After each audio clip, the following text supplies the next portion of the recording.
एक गुरुकुल में 5 शिष्य अपने गुरुजी से शिक्षा दीक्षा लिया करते थे। एक दिन गुरुजी ने सभी शिष्यों को पहाड़ी पर एक धार्मिक नदी पर ले जाने का फैसला किया।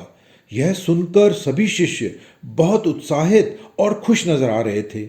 अगले दिन तड़के ही सभी बैलगाड़ी पर सवार नदी की ओर निकल पड़े। कुछ समय बाद गुरुजी ने शिष्यों से कहा, मैं थक गया हूं और कुछ विश्राम करना चाहता हूं, मगर तुम सभी सचेत रहना और देखते रहना जब बैलगाड़ी से कोई वस्तु गिरे। सभी शिष्यों ने एक लय में कहा, जी गुरुजी। कुछ आगे चलकर बैलगाड़ी का पहिया जब एक बड़े से पत्थर से गुजरा तो गुरुजी का कमंडल बैलगाड़ी से नीचे गिर गया। सभी शिष्यों ने बड़े ध्यान से उसे गिरते हुए देखा। आगे चलकर जब गुरुजी की आंख खुली तो उन्होंने शिष्यों से पूछा, क्या सब ठीक है? सभी ने कहा, जी गुरुजी, हमने आपके आदेश का पालन भी किया। जब आपका कमंडल बैलगाड़ी से गिरा तो हम सभी ने बड़े ध्यान से उसे गिरते हुए देखा। गुरुजी बोले, क्या मेरा कमंडल गिर गया? तुमने उसे उठाया क्यों नहीं? शिष्यों ने बड़ी विनम्रता से कहा, आपने ही तो कहा था तुम देखते रहना जब कोई वस्तु बैलगाड़ी से गिरे। आपने उसे वापस उठाने के लिए तो नहीं कहा था। गुरुजी को यह सुनकर बहुत क्रोध आया और कहा, देखते रहने से मेरा मतलब यह था कि तुम्हें ध्यान रखना है कि कोई वस्तु बैलगाड़ी से ना गिरे। अगली बार अगर कुछ भी गिरा तो तुम्हें उसे उठाकर बैलगाड़ी में रखना है। क्या अब तुम्हें समझ में आया? सभी ने एक लय में कहा, जी गुरुजी। बैलगाड़ी चलती रही और गुरुजी को झपकी आ गई। कुछ दूरी पर बैलों ने गोबर किया जो जमीन पर गिरा।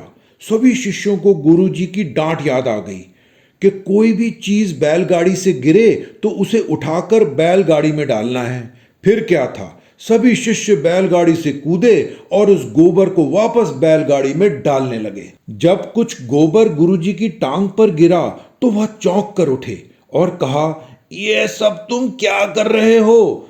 सभी शिष्यों ने कहा, आप परेशान ना हो, हम सभी आपकी आज्ञा का पालन कर रहे हैं। गुरुजी ने अपना सर पकड़ लिया और कहा, हे भगवान, तुम छोटी सी बात भी नहीं समझ सकते। गुरुजी को एक उपाय सूझा। उन्होंने बैलगाड़ी पर रखी सभी वस्तुओं की सूची बनाई और शिष्यों को देते हुए बोले, देखो बालकों, इस सूची में लिखी हुई कोई वस्तु अगर गिरे तो बस उसे ही उठाना है और कुछ नहीं उठाओगे। क्या अब यह बात तुम समझ गए? सभी शिष्यों ने बड़े आदर से सर झुकाकर एक स्वर में गूंज लगाई, जी गुरुजी। बैलगाड़ी चलती रही। गुरुजी तो बहुत ज्यादा थक चुके थे और उन्हें गहरी नींद लग गई और निश्चिंत होकर खर्राटे लेने लगे। सफर लंबा था, सभी शिष्य भी झपकी लेने लगे। बैलगाड़ी ऊपर की ओर पहाड़ पर चढ़ने लगी। रास्ता बहुत ही घुमावदार हो चला था। एक पुलिया पार करते समय बैलगाड़ी का झुकाव एक तरफ काफी हो चला और एक झटके से गुरुजी जो गहरी नींद में थे नीचे नदी में जा गिरे।